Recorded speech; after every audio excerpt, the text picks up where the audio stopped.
Bonsoir à tous, ravi d'être en votre compagnie pour ce temps d'information sur RTI2, la chaîne la plus proche des populations. Au sommaire de l'actualité, pour la troisième fois, le président de la République de Côte d'Ivoire, son Excellence Alassane Ouattara, s'est adressé à la nation pour de grandes décisions portant sur le développement. Et puis aujourd'hui et mardi, pour notre rubrique du jour, le carton rouge, nous irons au quartier Rosier, programme 3, rive droite et gauche de la Riviera Palmeraie, dans la commune de Cocody, qui avait fier à lui et est maintenant le nid de toute maladie. Encore merci de votre fidélité au temps d'information sur RTI2. Mon objectif est de faire en sorte que les jeunes sachent que chaque jour, 1 milliard de francs CFA leur est consacré sur toute l'année 2023. C'est l'un des propos les plus importants tenus aujourd'hui par le chef de l'État de Côte d'Ivoire. Et c'est la troisième fois qu'il se tient devant le Parlement réuni en congrès. Il s'est adressé aux populations ce mardi 25 avril à travers leurs représentants qui sont les députés et sénateurs. Alassane Ouattara s'est exprimé sur divers sujets concernant la vie de la nation, des sujets relatifs à la sécurité, à la santé, l'électricité, l'éducation et surtout l'employabilité des jeunes. Nosangare Pagasoro, Kone de Madongi, y était pour RTI2. Il accueille les deux chambres du Congrès pour la première fois. Ce mardi 25 avril, c'est l'ambiance des grands jours au Sofitel Hôtel Ivoire. Des percussions au rythme de l'abodant pour souhaiter la traditionnelle Akwaba ou la traditionnelle bienvenue.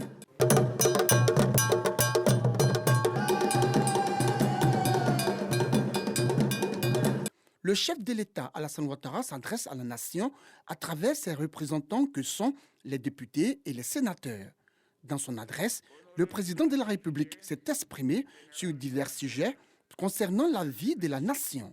Des sujets relatifs à la sécurité, à la santé, à l'électricité, à l'adduction en eau potable et à la cohésion sociale. Nous avons beaucoup d'attentes par rapport à l'adresse du chef de l'État à la nation. Il a parlé. Il a fait son bilan au plan politique, social et culturel. C'est très important. Nous sommes conscients des résultats qui sont là. Des efforts ont été faits dans ce domaine, mais je crois qu'il faut aller encore plus loin pour que la Côte d'Ivoire soit totalement pacifiée. L'employabilité et la formation des jeunes étaient aussi au rendez-vous, avec l'annonce d'un budget de 1018 milliards de francs CFA pour la période 2023-2025. Un discours prometteur selon Gaoussou Diabaté, président de la Fédération de l'Union des jeunesses communales de Côte d'Ivoire, FENUGESI. Le ministre de la Jeunesse a mobilisé toutes les organisations de jeunesse à l'effet de faire une consultation sur les préoccupations des jeunes. Et sur la base de ces consultations, un rapport a été transmis au Premier ministre. Donc le gouvernement a travaillé sur la base de ces consultations initiées par le ministre de la Jeunesse. Et donc à la suite de cela, que la politique jeunesse du gouvernement a été élaborée et dont le président parle, qui aujourd'hui est assis sur 3 axes fondamentaux.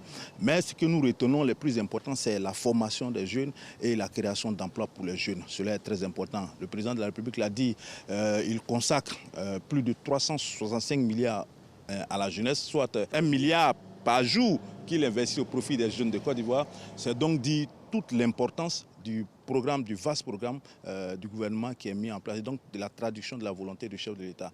Outre ces sujets, le chef de l'État a fait la proposition d'une modification constitutionnelle avec l'instauration de 2 sessions parlementaires ordinaires.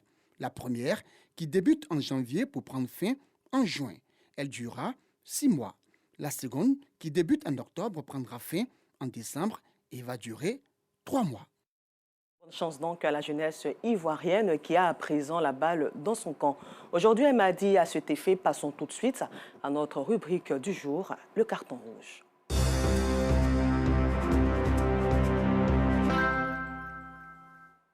Rendons-nous au quartier Rosier, programme 3, rive droite et rive gauche de la Riviera Palmeraie, dans la commune de Cocody, qui avait fière allure.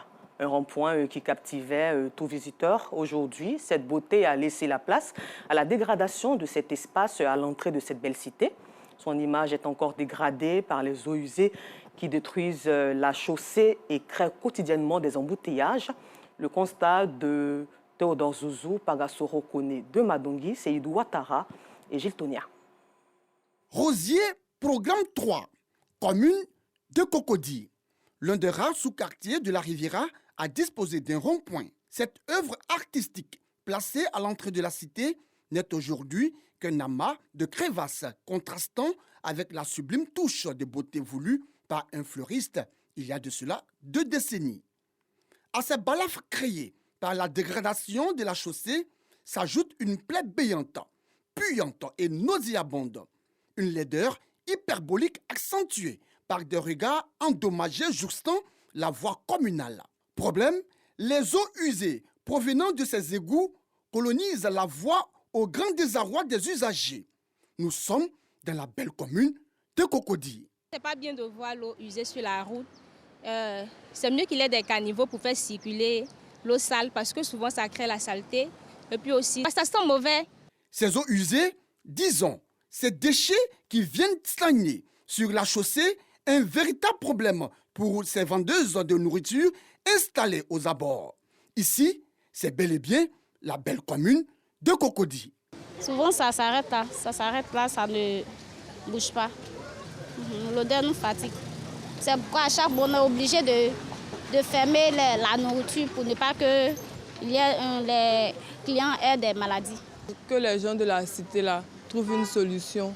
Je ne sais pas, qu'ils bouchent leurs trous ou bien qu'ils essayent de mettre leurs regards ailleurs. Parce qu'en temps normal, dans une cité, même les regards doivent être dans la cité. Pas en bordure de route, pas dehors, pas derrière la cité. Ça nous dérange, ça nous pose beaucoup de problèmes. Ça donne la maladie. Même nous, on est là-bas, on reçoit beaucoup de moustiques dans notre maison. Quant à la chaussée, elle doit sa survie à l'action de jeunes riverains.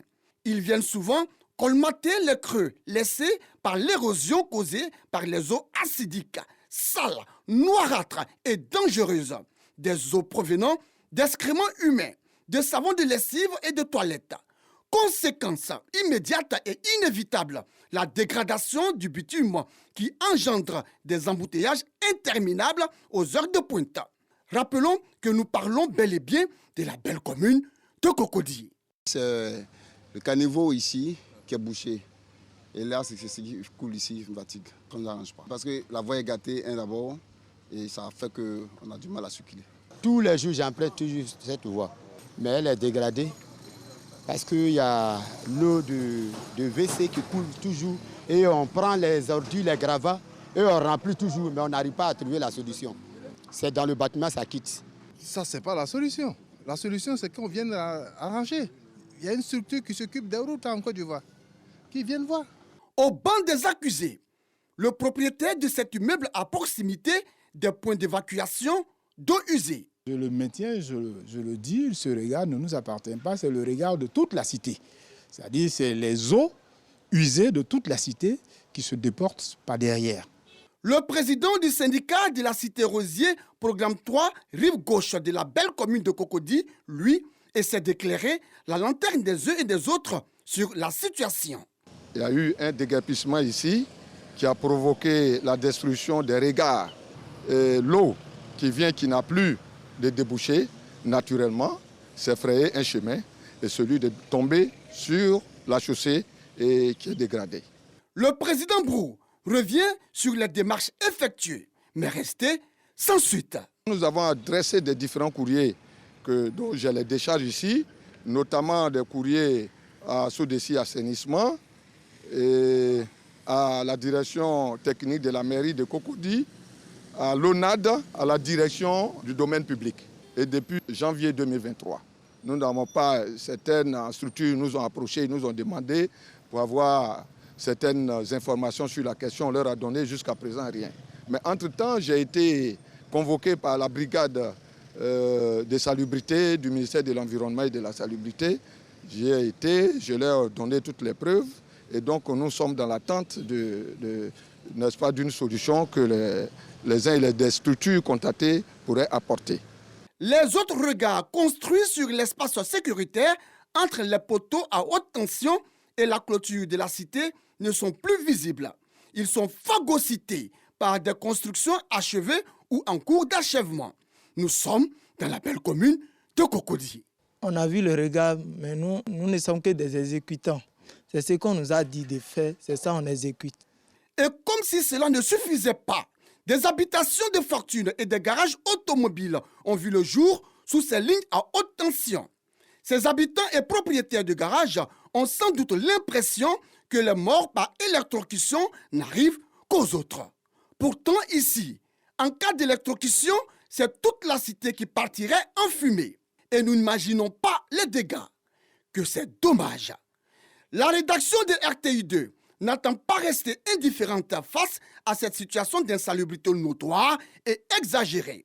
Elle décide alors d'attribuer un carton rouge aux populations de cette cité ainsi qu'à tous ses propriétaires de garages installés sous ces poteaux à haute tension pour leur négligence et leur incivisme. Carton rouge aux autorités municipales qui font fi du cri de cœur des habitants de la cité Rosier, programme 3. Carton rouge au ministère de la Construction qui admet que des individus bâtissent leurs maisons sur les regards et dans le champ de sécurité de la cité. Carton rouge à l'ONAD, Office national de l'assainissement et du drainage, qui, après le déguerpissement des occupants du site, n'a pas daigné reconstruire des regards. Carton rouge à Côte d'Ivoire Énergie et à la CIE, compagnie ivoirienne d'électricité, pour leur passivité devant l'occupation des espaces sous la haute tension.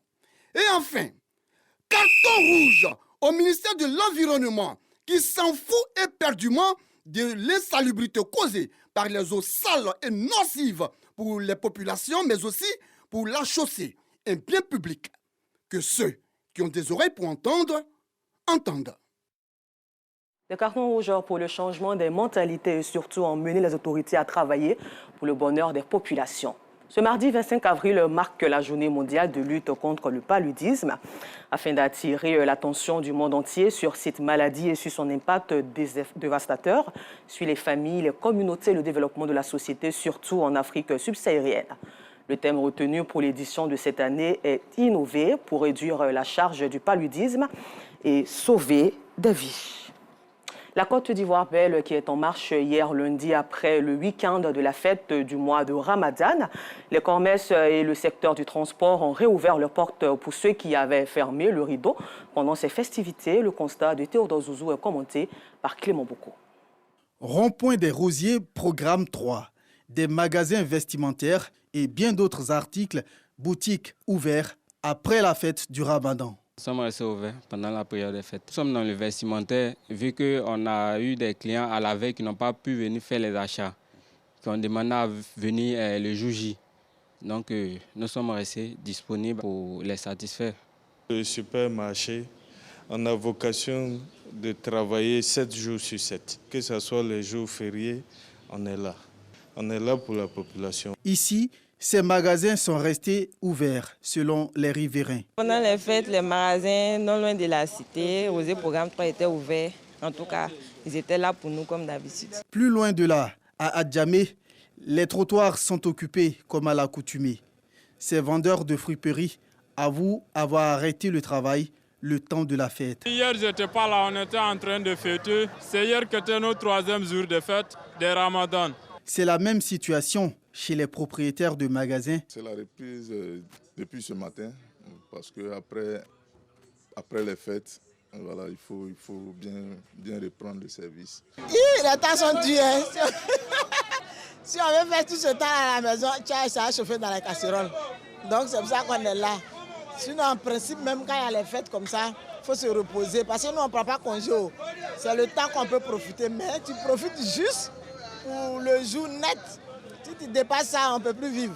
Ce lundi, plusieurs véhicules de transport en commun sont restés visibles sur l'artère principale 220 logements Mirador. Cependant, à cette gare de Woro-Woro, destination Cocody-Saint-Jean, au CHU, des usagers comme Flora attendent. Il n'y a pas de Warren, donc j'attends.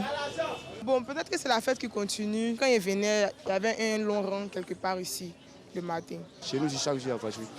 Chaque jour, il y a voiture. C'est l'embouteillage qui fait. C'est les embouteillages qui font que les gens sont en rang, sinon c'est la reprise. À 300 mètres de cette gare, le siège du syndicat national des transporteurs terrestres de Côte d'Ivoire. Les membres du bureau exécutif confirment la reprise de leurs activités et appellent les conducteurs à la prudence et au civisme. Abidjan rime avec les embouteillages, mais à cause des ferveurs de la fête, il y a eu des déplacements à l'intérieur du pays, tout ça, mais tout le monde est rentré. Donc c'est la reprise normale des activités. Nous demandons à tout transporteur, principalement aux chauffeurs, d'observer les règles normales de sécurité routière pour la sécurisation des passagers. Parlons d'entrepreneuriat. La tiéké se met consommée en majorité par les peuples côtiers de la Côte d'Ivoire est aujourd'hui le plat national. À Yopougon-Kouté, les productrices d'atiéké réunies au sein de la société coopérative Mondjramé. Des femmes de Yopougon-Kouté se dotent d'un espace mieux adapté à la confection de l'atiéké. Cette initiative de la chefferie du village est accompagnée par l'Office d'aide à la commercialisation des produits vivriers. La cérémonie a eu lieu à l'espace manioc de ce village. C'était le samedi dernier en présence de Clément Boko. La fabrication de l'atiéké, semoule de manioc cuite à la vapeur, le plat national de la Côte d'Ivoire, est un processus bien connu des femmes de Yopougon-Kouté, village situé à l'ouest d'Abidjan. Les résidus issus de cette transformation se retrouvent généralement dans les caniveaux, voire même dans les ruelles. Et cela provoque l'insalubrité et les mauvaises odeurs. Pour améliorer les conditions de travail des femmes du village de Yopougon-Kouté, la chefferie Tchagba du dit village a initié la construction d'un édifice moderne pour abriter les activités des femmes. Coût de l'ouvrage, 45 millions de francs CFA. C'est un grand projet que nous avons nourri. Nous l'avons fait initier sur fonds propres jusqu'à cette hauteur, mais nous avons besoin d'aide. Ça va occuper seulement nos mamans, ça va leur donner des ressources additionnelles pour les accompagner dans toutes les activités qu'elles viennent mener. Pour les femmes réunies au sein de la société coopérative Mondjramé, des femmes de Yopougon-Kouté, en abrégé Sokomofé Yop, cet équipement vient à point nommé. Cette activité qui s'inscrit en droit de ligne avec les objectifs de l'OCPV en sa qualité de structure de pilotage, d'accompagnement, de coordination, se veut être la preuve de l'effectivité du démarrage des activités de notre coopérative. Venu appuyer les efforts de la chefferie, le directeur général de l'Office d'aide à la commercialisation des produits vivriers OCPV a procédé au lancement officiel des activités de la coopérative Sokomofé Yop. Assurer les populations que le gouvernement est toujours à leur côté quand il s'agit de parler de sécurité alimentaire des populations. Nous allons accompagner les femmes dans leur activité de transformation du manioc. Nous allons accompagner la chefferie dans la construction de ce joyau. Ce bâtiment de type R+1, baptisé Espace Manioc, comprend une administration, des magasins de stockage, un espace de broyage et d'épluchage et des séchoirs.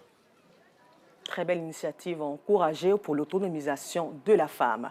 À la page culture, la 15e édition du FEMEA, Festival de musique urbaine, dans Noumombo a ouvert ses portes ce mardi 25 avril.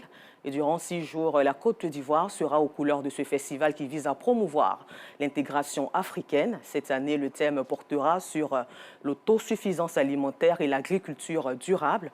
Une partie des événements aura lieu à Abidjan, une autre sera décentralisée à Bouaké, dans la capitale de Béké, afin que les populations de l'intérieur puissent aussi profiter du festival.